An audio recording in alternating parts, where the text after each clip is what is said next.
بس اتنا ہی عقیدہ ہے۔ سورہ نجم کی تلاوت، پھر اس کے بعد سورہ قمر کی ہم نے تلاوت کی ہے۔ سورہ قمر میں اللہ تعالیٰ نے حضرت نوح علیہ السلام کی قوم پر جو عذاب آیا اس کا ذکر فرمایا۔ طوفان نوح جو آیا تھا، فدعا ربہ انی مغلوب فانتصر۔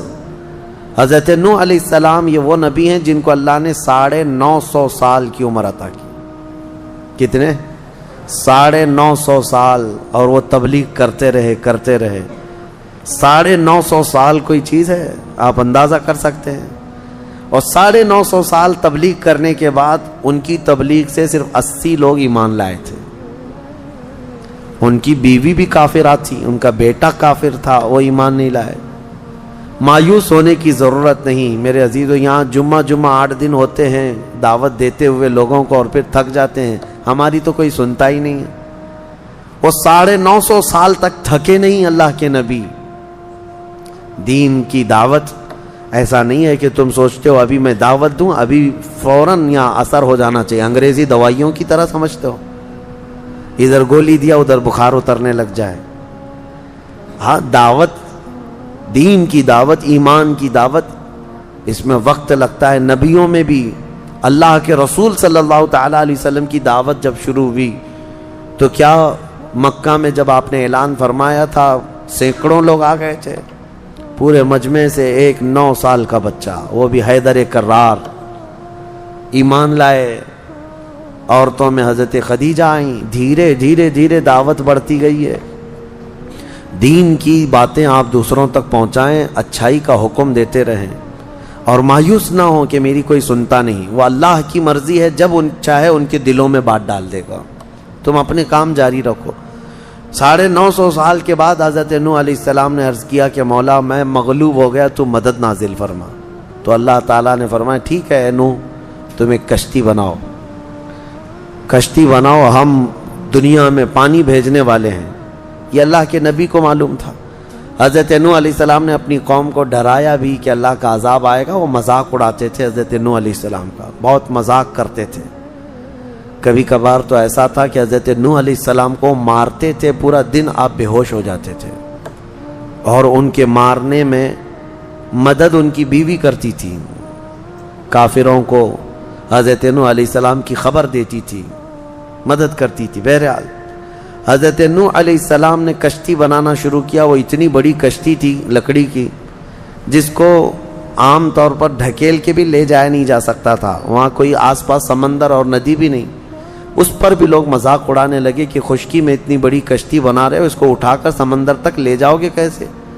انہوں نے کہا اس وقت بھی کہ آ جاؤ میری کشتی میں، اگر اللہ کا عذاب آیا تو تم سب ہلاک ہو جاؤ گے۔ وہ سب مذاق اڑاتے تھے، کون سا عذاب، کیسا عذاب؟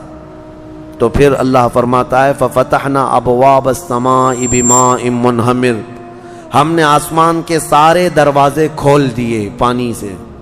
وَفَجَّرْنَا الْأَرْضَ عُيُونًا، اور پھر ہم نے زمین کو پھاڑ دیا کہ زمین پانی اگلنے لگ گئی۔ فَالْتَقَى الْمَاءُ عَلَى أَمْرٍ قَدْ قُدِرَ، پانی بڑھتا گیا اتنا کہ آسمان سے بھی برستا تھا، زمین سے بھی نکلتا تھا۔ میرے عزیزو، آپ نے تو ممبئی میں باڑھ دیکھی ہے، سیلاب دیکھی ہے، یہاں پانی جب بھر جاتا ہے تو موت گلے تک آ جاتی ہے، خوف طاری ہوتا ہے۔ یہ تو ہلکا پھلکا پانی، 1 مالا ڈوبا ہوگا، کسی کا 2 مالا، لیکن وہ نوح علیہ السلام کے زمانے میں جو طوفان آیا، زمین کا کوئی پہاڑ بھی باقی نہیں تھا، اس کے اوپر پانی جا چکا تھا، زمین پر کوئی پہاڑ بھی باقی نہیں تھا۔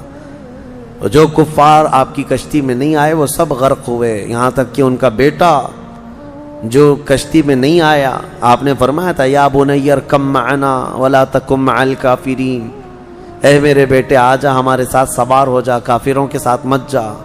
اس نے کہا تھا قال سآوی الی جبل یعصمنی من الماء، میں ایک پہاڑ کے اوپر جاؤں گا، مجھے پانی سے میں بچ جاؤں گا۔ اللہ نے فرمایا لا عاصم اليوم، آج کے دن کوئی بچانے والا نہیں ہے تمہیں، سب ختم ہو گئے۔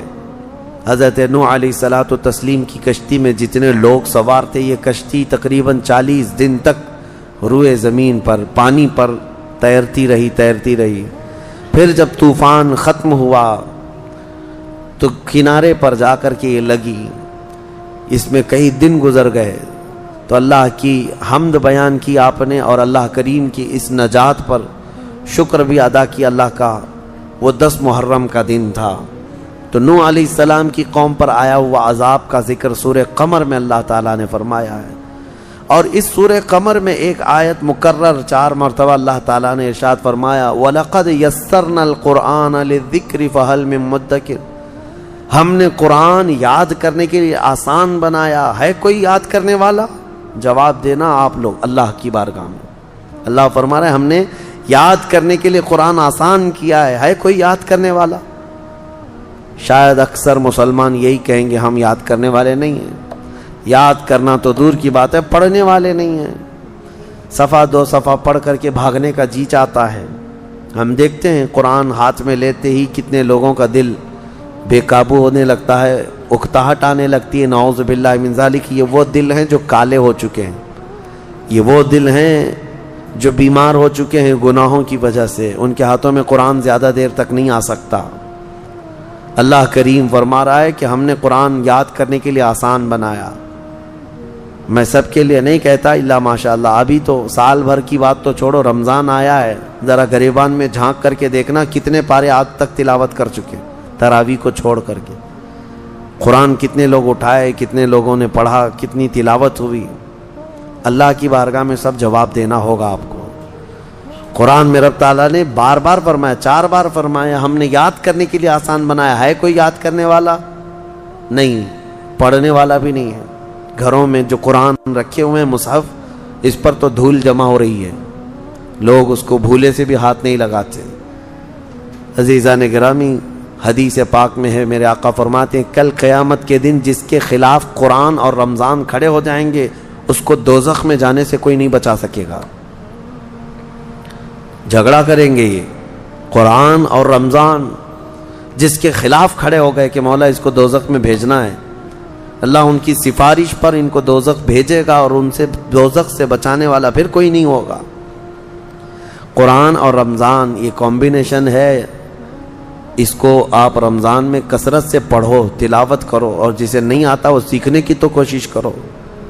میرے اپنے اندازے کے مطابق عام دماغ رکھنے والا، بہت اعلیٰ دماغ نہیں، عام دماغ رکھنے والا بندہ بھی 40 دن میں قرآن سیکھ سکتا ہے، بہت آسان ہے۔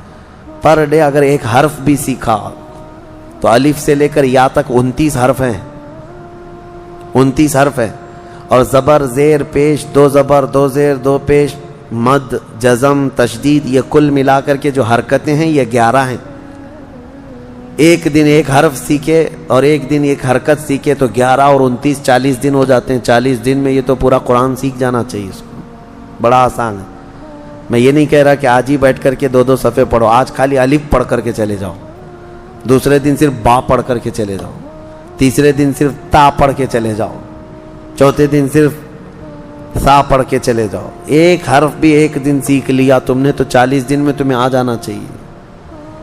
برسوں ہو گئے، جوانیاں ختم ہو گئی، بڑھاپا آ گیا، لیکن قرآن نہیں آتا۔ اس کی وجہ ہے کہ تم نے کوشش ہی نہیں کیا۔ درس قرآن اگر ہم نے نہ بھلایا ہوتا، یہ زمانے نے زمانہ نہ دکھایا ہوتا، وہ زمانے میں معزز تھے مسلمان ہو کر، آج ہم خار ہوئے ہیں تاریک قرآن ہو کر، قرآن کو چھوڑ کر کے۔ بہرحال سورہ قمر کے بعد اللہ کریم نے جو سورہ ہمیں قرآن پاک میں عطا فرمائے وہ سورہ رحمان ہے۔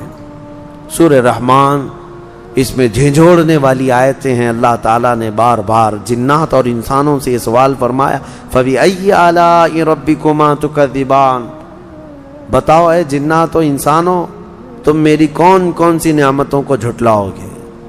نبی پاک صلی اللہ علیہ وسلم جب یہ سورہ تلاوت کر رہے تھے تو صحابہ خاموشی سے سنتے رہے۔ پھر جب سورہ پوری مکمل تلاوت ہوئی تو نبی اکرم صلی اللہ علیہ وسلم فرماتے ہیں میں نے یہ جنات کے سامنے تلاوت کی، وہ تم سے بہتر جواب دے رہے تھے، جنات تم سے بہتر جواب دے رہے تھے، وہ روتے جا رہے تھے، سجدوں میں گر جاتے اور یوں کہتے تھے اے اللہ ہم تیری کسی بھی نعمت کو نہیں جھٹلاتے، فلک الحمد یا اللہ، تمام تعریفیں تیرے لیے ہیں اے رب کائنات۔ سورہ رحمان پڑھنے کے بعد رونگٹے کھڑے ہو جانا چاہیے۔ تمہیں کون کون سی نعمتوں سے اللہ نے نہیں نوازا، کون سی نعمتیں نہیں ہیں۔ ایک سانس لیتے ہو نعمت ہے، ایک سانس چھوڑتے ہو یہ اللہ کی نعمت ہے۔ اگر سانس نہ لے سکو تو موت ہے، اور سانس لے لیا لیکن واپس نہیں نکلتی ہے تو بھی موت ہے۔ تمہارے لیے ایک آدھا گلاس پانی یہ اللہ کی نعمت ہے۔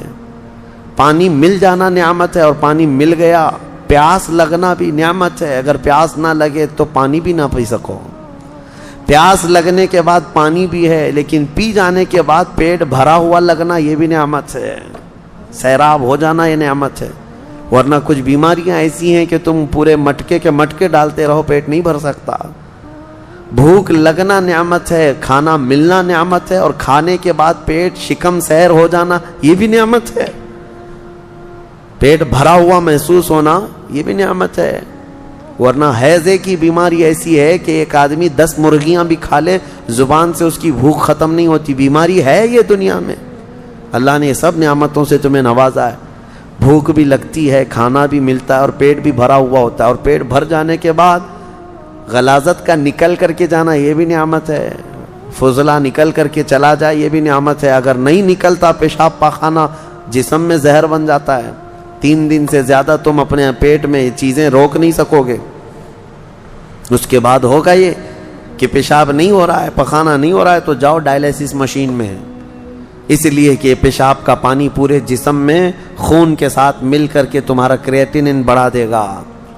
اور اسی کو تو ڈاکٹر لوگ ابھی پیسے چھیلتے ہیں کہ گلے میں یہاں پر مشین ڈال کر کے پورا خون نکالتے ہیں، مشین میں 4 گھنٹے تک فلٹر کرتے ہیں، پانی الگ کرتے ہیں، پھر خون الگ کر کے واپس جسم میں ڈالتے ہیں۔ اور ایسا شخص جس کا پانی نہیں نکلتا، ہر 2 دن پہ اس کو ڈائلیسس کرانا پڑتا ہے کہ پانی نکالنا ہے، اور پھر پانی کتنا لمیٹڈ پینا ہے، 2 دن کے اندر آدھا لیٹر پانی پینا ہے بس، اس سے زیادہ پانی نہیں پی سکتا۔ ڈاکٹر سختی سے منع کرتے ہیں۔ سوچو کون کون سی نعمتوں کو جھٹلاؤ گے اللہ کی۔ تم آج بھر بھر گلاس پانی پیتے ہو، پیشاب بھی برابر نکلتا ہے، اپنی حاجت بھی پوری برابر ہو جاتی ہے۔ جس دن یہ رک گیا تو تمہارے جسم میں زہر بن جائے گا، زہر بن جائے گا، کوئی نکال نہیں سکے گا تمہیں۔ اسی لیے حاتم اعصم رحمۃ اللہ تعالی علیہ نے خلیفہ وقت ہارون رشید سے پوچھا کہ اگر تمہیں کہیں پانی نہیں مل رہا ہو، ایک آدھا گلاس پانی کوئی دینا چاہتا ہے تو تم کتنی قیمت میں خریدو گے؟ انہوں نے کہا میں اپنی آدھی سلطنت دے دوں گا، اگر جان بچانے کے لیے پانی خریدنا پڑے، جان ہے اصل۔ کہا اچھا پانی تو پی لیا لیکن نکلتا نہیں، لیکن کوئی نکالنے والا حکیم مل جائے تو اس کو کیا قیمت میں دے کر کے تم پانی نکلواؤ گے؟ کہا اپنی باقی آدھی سلطنت دے دوں گا کہ پانی نکال دے جسم سے۔ کہا پھر دیکھ لے تیری پوری سلطنت 1 گلاس پانی کے برابر ہے، اور رب تبارک و تعالیٰ بغیر کسی معاوضے کے تمہیں روز پلاتا بھی ہے اور نکالتا بھی ہے۔ فَبِأَيِّ آلَاءِ رَبِّكُمَا تُكَذِّبَانِ۔ تم پیدا ہوئے تھے اس وقت سے مولا کریم تمہاری ایسی نگرانی رکھا ہے۔ تم ماں کے پیٹ میں تھے تو تمہیں ناف کے ذریعے سے رزق پہنچاتا رہا۔ جب تم جسم سے باہر آئے، ماں کے دنیا میں آئے، تو ماں کا خون جو ہے دودھ میں بدل کر کے اس کے سینے میں تمہاری غذا بنا دی۔ جب جب بچے کو بھوک لگتی ہے اور ماں کے سینے میں خود دودھ پیدا ہوتا ہے، کون بناتا ہے یہ دودھ؟ کون بناتا ہے؟ عورت کھاتی کیا ہے؟ ارے وہ پھل کھا رہی ہے، فروٹ کھا رہی ہے، گوشت کھا رہی ہے، مچھلی کھا رہی ہے، انڈا کھا رہی ہے، کہیں یہ ساری چیزیں کھا رہی ہے، لیکن سب جانے کے بعد اس کے جسم میں دودھ بنتا کیسے؟ برابر کبھی سوچا سیم چیزیں مرد بھی کھاتا ہے، سیم چیزیں عورت بھی کھاتی ہے، لیکن مرد کے سینے میں تو دودھ نہیں بنتا۔ عورت کی خصوصیت ہے، عورت کے سینے میں دودھ اس لیے بنایا جاتا ہے کہ اللہ نے بچے کی پرورش کا نظام رکھا ہے، تمہارا رزق اس کے سینے میں رکھا ہے اللہ نے۔ میرے عزیزو، آپ کو دیکھا، محسوس کرو آپ کہ اللہ نے پاکیزہ چیزوں سے تمہاری پرورش کی، تمہیں پیدا ہوتے ہی کچرے میں نہیں چھوڑ دیا گیا، اور جسم کے بھی کسی ایسے حصے سے تمہیں دودھ نہیں پلایا جا رہا ہے جس کو ہلکا سمجھا جائے۔ سینہ ایک معزز چیز ہے انسان کے جسم میں، عظمت والی چیز ہے سینہ، اور ماں کا سینہ تمہارے لیے غذا کا ذریعہ بنایا گیا، غذا کا ذریعہ بنایا گیا۔ دیکھو آپ کوئی بھی مقدس چیز آپ اٹھاتے ہیں نا، قرآن اٹھاؤ، کوئی بھی مقدس چیز یہاں دنیا میں ہے تو اٹھا کر کے آپ چوم کر کے سب سے پہلے کہاں لگاتے ہیں؟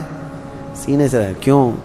مقدس چیز کو سینے سے ہی لگاتا ہے آدمی، اس کو کوئی بتاتا نہیں ہے، لیکن سب کو اندازہ ہے کہ یہ سینے سے لگانے والی چیز ہے۔ اسی لیے اللہ تعالیٰ نے تمہاری ماؤں کے دلوں میں بھی یہ محبت رکھی کہ وہ جب جب تمہیں اٹھاتی ہے تو دودھ پلانے کی غرض سے ہو، کہاں لگاتی ہے؟ سینے سے لگا، تمہیں سینے سے لگا کر کے اللہ نے یہاں پرورش کرایا، اور اس کے بعد تم جوان ہوئے، تمہیں بولنے کی طاقت دی، تمہیں دیکھنے کی طاقت دی، تمہیں سننے کی طاقت دی۔ تمہارے لیے سارا نظام ایسا ہے، تم ہلکے میں لیتے ہو۔ کچھ چیزیں ایسی ہیں نا جو روز کی ہیں، اسی لیے تو آپ کو نیچرل چیزیں تعجب میں نہیں لگتی ہیں، تعجب آپ کو لگتا نہیں، حالانکہ یہ بہت بڑے تعجب کی چیز ہے جو ہمارا جسم ہے۔ حضرت ابو بکر شبلی رحمۃ اللہ علیہ سے پوچھا گیا آپ کی کوئی کرامت؟ انہوں نے کہا میری سب سے بڑی کرامت یہ ہے کہ میں 2 ٹانگوں سے زمین پر چلتا ہوں، اس سے بڑی کرامت کیا ہے؟ 2 ٹانگوں سے میں زمین پر چلتا ہوں اور کبھی گرتا نہیں، یہی کرامت ہے۔ اب یہ چیز آپ مٹی کا بنا کر کے دیکھ لیں، آپ کسی چیز کا بنا کر، تمہارا بیلنس اللہ تعالیٰ نے سنبھال کر رکھا ہے۔ یہ روز کی چیز ہے نا، اس لیے آپ کے دماغ میں اس کو تعجب خیز نہیں لگتا، حالانکہ یہ بہت عجوبے والی چیز ہے کہ اللہ نے تمہیں سنبھال رکھا۔ وہی بچہ دیکھو، بچہ بھی تو 2 پیر اور 2 ہاتھ والا ہے، لیکن وہ کھڑا نہیں ہو پاتا، اس کے کھڑے ہونے کی ایک عمر ہوتی ہے۔ تم کھڑے ہو جاتے ہو، بچہ نہیں کھڑا ہوتا، اس کی بھی سیم چیزیں ہیں۔ کون ہے جو تمہیں کھڑے ہونے کی طاقت دیتا ہے؟ اور پھر جب تم کھڑے ہوتے ہو تو کبھی ادھر اور ادھر نہیں ہوتے، ٹیڑھے میڑھے نہیں ہوتے، سیدھے کھڑے ہو جاتے ہو۔ یہ تمہارا بیلنس کون برقرار رکھتا ہے؟ تمہارے دونوں کانوں کے بیچ میں ایک ہلکا پارا رکھا گیا ہے جو تمہارا بیلنس برابر رکھتا ہے۔ ایک بہت چھوٹا سا قطرہ ہے، ایک چھوٹا پارے کی طرح ایک چھوٹا سا قطرہ ہے لکوڈ جو دونوں کانوں کے بیچ میں۔ میرے عزیزو، کار چلانے والوں کو پتہ ہے ویل الائنمنٹ کیا ہوتا ہے۔ اگر ٹائر تھوڑا سا ادھر ادھر ہونے لگ جائے تو گاڑی کبھی ادھر جاتی ہے کبھی ادھر جاتی ہے، جبکہ اس کے 4 ٹائر ہیں پھر بھی الائنمنٹ کرنا پڑتا ہے۔ تمہارے صرف 2 پیر ہیں، لیکن کبھی الائنمنٹ کے لیے گئے نہیں کسی مشین میں، کسی گیرج میں گئے کہ میرے پیر ٹھیک کر دو؟ یہ قدرت خداوندی ہے جو تمہارے جسم کو سلامت رکھا ہے۔ میرے عزیزوں، میں گناؤں تو نعمتیں بے شمار ہیں، بات مختصر سی یہی ہے کہ نعمتیں بہت ساری ہیں۔ شیخ سعدی کی وہ بات مجھے یاد آتی ہے، آپ نے فرمایا اس رب ذوالجلال نے ماں باپ دیا، یہ نعمت، اولاد دیا، یہ نعمت، بھائی بہن دیا، یہ نعمت، مال دیا، یہ نعمت، جسم صحیح سلامت دیا، یہ نعمت، دنیا دیا، یہ نعمت، بہت کچھ ہے، نعمت نعمت نعمت۔ لیکن شیخ سعدی فرماتے ہیں اگر بندہ شمار کرنے پر بیٹھ جائے اور شکر کرنے پر بیٹھ جائے تو میں اس کو یہ مشورہ دیتا ہوں کہ ایک سانس لیا نعمت ہے، سانس چھوڑا نعمت ہے، پہلے وہ اپنی سانسوں کا شکر ادا کرے، بعد میں باقی چیزوں کی نعمت کا شکر۔ تو اگر بندہ شکر کرنے پر بیٹھ بھی جائے تو صرف سانسوں کی شکر میں اس کی زندگی ختم ہو جائے گی۔ سانس لیا الحمدللہ کہے، سانس چھوڑا الحمدللہ کہے، باقی نعمتوں کا شکر کب ادا کرے گا؟ اسی لیے رب تعالیٰ فرماتا ہے فَبِأَيِّ آلَاءِ رَبِّكُمَا تُكَذِّبَانِ۔ خلاصہ کلام یہ ہے کہ تم سب کے جواب میں یہ کہو کہ مولا نہ میں تیری کل نعمتوں کو شمار کر سکتا ہوں، نہ میں تیری کل نعمتوں کا شکر کر سکتا ہوں۔ حاصل کلام یہ ہے رب ذوالجلال ساری بڑائی، ساری پاکی اور ساری حمد صرف تیری ذات کو زیبا ہے۔ لک الحمد یا اللہ، لک الشکر یا اللہ، الحمدللہ رب العالمین۔ مولا کریم زندگی میں اس کا شکر گزار بندہ بنا کر رکھے اور موت تک مولا تعالیٰ اس کے شکر کرنے والے بندوں میں ہمارا حساب فرمائے۔ وآخر دعوانا ان الحمدللہ رب